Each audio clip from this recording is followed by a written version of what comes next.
झर्केले खानु परालमा खर छैन नि जिन्दगी हौ भाग्यमै भए कमाउँछु भन्छ बाँधिन सम्पत्ति गाई भने सानो जुदिन्छ मानव खानु किन खानु मागेर लानु सक्नुसँग जानु किन जानु झर्केले खानु परालमा खर छैन नि जिन्दगी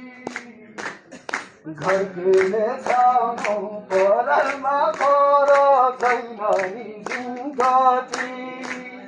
हौ भाग्यमै भए कमाउँछु भन्छ बाँधिन सम्पत्ति गाई भने सानो दुधिन्छ मानव खानु किन खानु मागेर जानु नसक्नेसँग जानु किन जानु धान सुक्यो राले पकाउँछ काले जानु किन जानु धान सुक्यो राले पकाउँछ काले जानु किन जानु